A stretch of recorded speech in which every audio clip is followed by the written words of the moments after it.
Una de las cuestiones más, diría, relevantes en lo que se refiere al manejo jurídico que ha tenido la pandemia del COVID-19 y el derecho administrativo, me parece que es o el protagonismo que ha tenido la regulación sanitaria ordinaria, ¿no? Diríamos, es decir, las competencias que tienen los servicios sanitarios para reaccionar ante eventos de excepción, como es en este caso una pandemia, en relación a la regulación, diríamos, específica relacionada con estados de excepción constitucional. ¿No? Es decir, esta pandemia ha sido tomada jurídicamente más bien desde la perspectiva de las competencias ordinarias administrativas, digamos, en materia sanitaria, desplazando de cierta manera la regulación de estado de excepción constitucional. Eh, el 5 de febrero del 2020, ¿no? Se decretó lo que aquí llamamos una alerta sanitaria, ¿no? Y esa alerta sanitaria fue decretada, fue ordenada administrativamente como parte de las, como digo, competencias ordinarias en materia sanitaria que tienen los servicios para poder reaccionar ante una amenaza de salud pública como era, en este caso, la propagación a nivel mundial del coronavirus 2019. En este primer acto administrativo que da cuenta de esta alerta sanitaria, se toma en consideración distintas recomendaciones internacionales que daban cuenta de lo que se venía, y entonces ese es principalmente lo que permite esta resolución administrativa de alerta sanitaria. Esta es una decisión que nuestro código sanitario se permite adoptar, como digo, en circunstancias excepcionales. Dice cuando una parte del territorio se viera amenazada o invadida por una epidemia o por un aumento notable de alguna enfermedad. Y en ese caso, la ley permite al servicio de salud otorgar al jefe de salud otorgar facultades extraordinarias, dice la ley, para evitar la propagación del mal o enfrentar la emergencia. Entonces, es el propio decreto que ordena esta alerta sanitaria el que entrega facultades extraordinarias. ¿No? Como digo, son facultades extraordinarias que están indicadas en la ley, en nuestro código sanitario. No son de aquellas facultades extraordinarias que se refiere a la Constitución a propósito de los estados de excepción. Y entonces, en virtud de este decreto de alerta sanitaria, es que se comenzaron a adoptar distintos tipos de resoluciones administrativas ordinarias, diremos, que fueron afrontando la pandemia mediante distintos tipos de restricciones, prohibiciones. Es así como digamos, se levantaron algunas reglas sobre licitaciones públicas en algunos contratos de adquisición de suministros que con el objeto de hacer un poco más rápido la reacción a este virus. Eh, También se permitió a las autoridades regionales la prohibición de funcionamiento de algunos establecimientos. Se permitió a los servicios de salud a poder expender directamente medicamentos. Se permitió inmediatamente la denegación de entrada al país de ciudadanos extranjeros sospechosos de estar contagiados, o incluso también se permitió la denegación de la entrada en zonas afectadas a los propios nacionales. Se habilitó también a la suspensión de clases y también a la prohibición para cualquier actividad masiva. Esto, como digo, se realizó mediante las primeras resoluciones administrativas que, como digo, no tenían ninguna vinculación con un decreto de estado de excepción constitucional que fue luego ordenado. Se habilitó también a los servicios públicos de salud para hacer una coordinación general de toda la red asistencial. Y también se ordenó un sistema de coordinación interministerial em, entre varios ministerios que tenían competencias y necesidad de actuación en este tipo de pandemia. Se suspendieron las clases, se ordenó que toda persona que ingrese al país y que provenga de determinados países debía cumplir un periodo de aislamiento de 14 días. Se prohibió también la visita a centros de adultos mayores. Se suspendieron actividades en que estaban incluidos grupos etarios de adultos mayores. Em, y luego de esas primeras resoluciones comenzaron a seguir, siguieron de alguna manera decretándose varias de estas resoluciones que, como digo, son resoluciones que están vinculadas solo a las competencias ordinarias en materia sanitaria. Se prohibió, por ejemplo, la recalada de cruceros de pasajeros. Se ordenó el aislamiento, ¿no?, en algunos establecimientos de los servicios nacionales de menores con objeto de protegerlos. Luego de eso se modifica este decreto de alerta sanitaria y se entregan nuevas facultades, ¿no? Así se permite, por ejemplo, que se ordenen el uso obligatorio de mascarillas, se autorizan la creación de hospitales de implementación acelerada, se prohíben también funcionamientos de fuentes fijas de contaminación de material particulado, hasta que finalmente, ya un tiempo después, el 18 de marzo, es que se declara el estado de excepción constitucional de catástrofe por calamidad pública mediante decreto supremo. Es interesante porque este decreto que, como digo, fija un estado de excepción constitucional, en una de sus normas, de los incisos que tiene este articulado, indica que, producto del principio de coordinación entre entes administrativos, los jefes de la Defensa Nacional, que son de alguna manera las autoridades encargadas de gestionar el estado de excepción constitucional, dice, deberán tomar en consideración las medidas sanitarias dispuestas en los actos administrativos del Ministerio de Salud. Es decir, de alguna manera, esta declaración de estado de excepción constitucional es una declaración que sirve a todos los demás actos administrativos que son adoptados, como digo, en virtud de las facultades ordinarias en materia diríamos, de policía sanitaria. Es decir, es un estado de excepción constitucional que habilita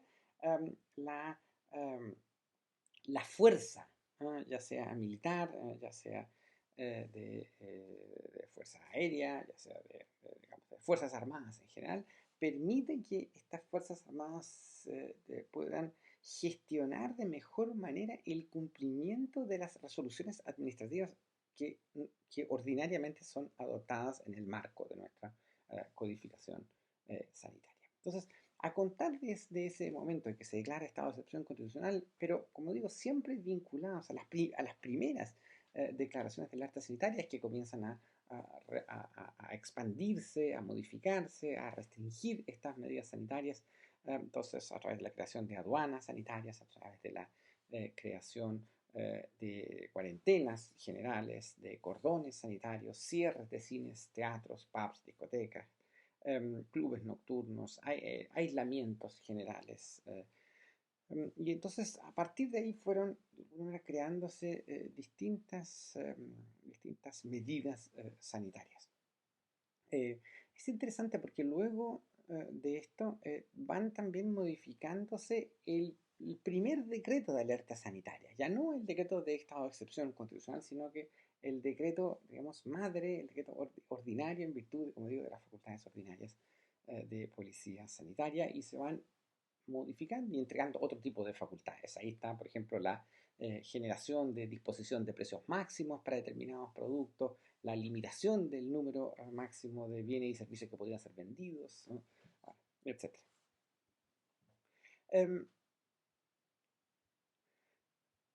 Entonces, si hay una característica relevante en cuanto al manejo jurídico que ha tenido esta pandemia, es que ella ha sido estructurada principalmente a través de las facultades ordinarias de la, digamos, policía sanitaria. Es decir, el propio Código Sanitario nuestro ya contemplaba la posibilidad de adoptar decisiones administrativas mediante actos administrativos ordinarios en los casos de una pandemia.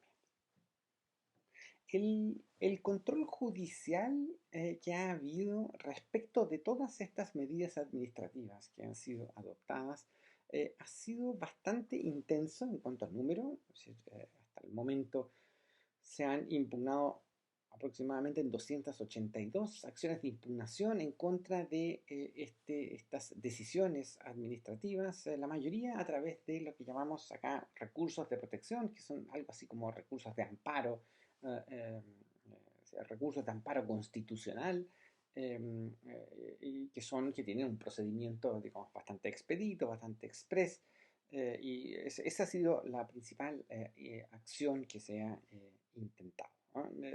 Una buena parte de esos recursos, un poquito menos de la mitad, han sido declarados inadmisibles, o sea, han habido desistimientos detrás.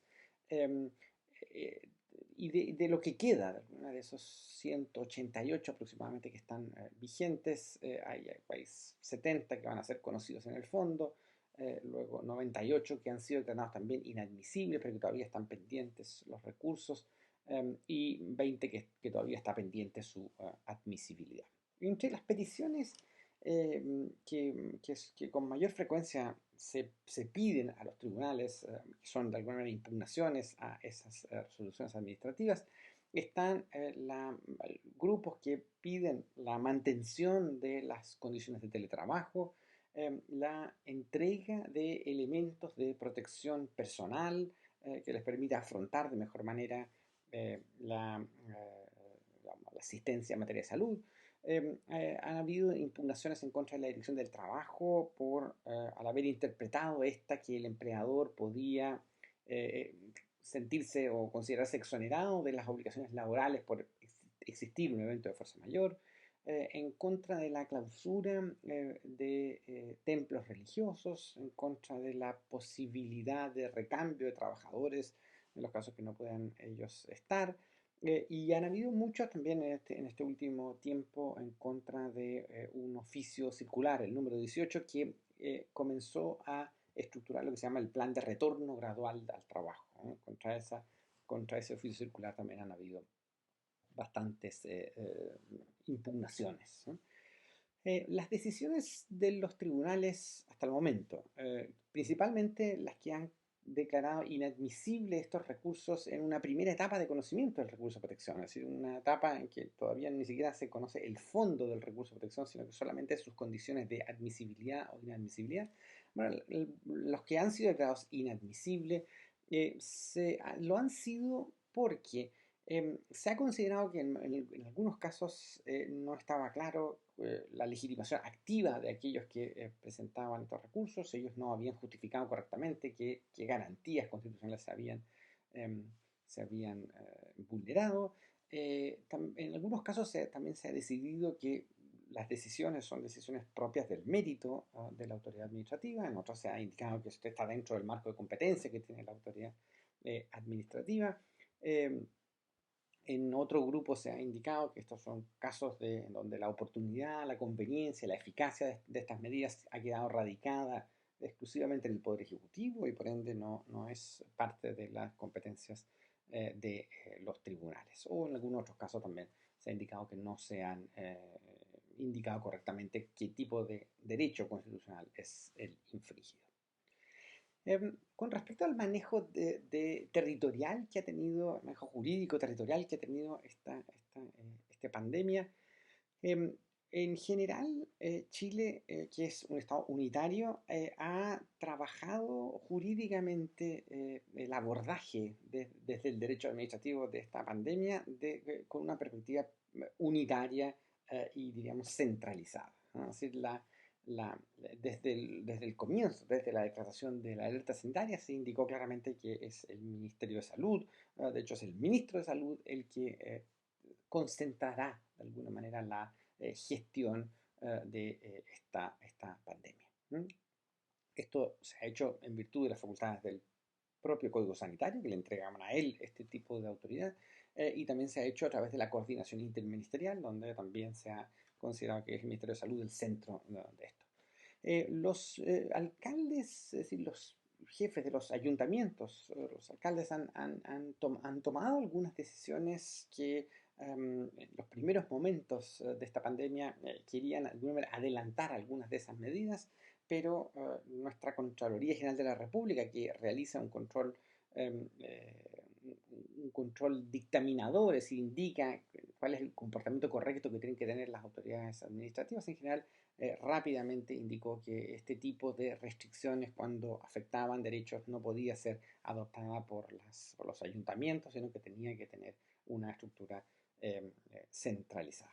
Con respecto a la organización interna, en cambio, del trabajo de cada una de las unidades administrativas, se ha indicado que son los propios jefes de servicio, esto es descentralizadamente, los que organizan de alguna manera su trabajo de la manera que crean correcta como forma de responder a este evento de fuerza mayor. Entonces, como uno puede ver, si uno tuviese que resumir la manera en cómo se ha trabajado este tema, el tema del COVID-19 en materia de derecho administrativo, uno puede ver cómo en Chile este ha sido protagonista la regulación ordinaria en materia de competencias sanitarias.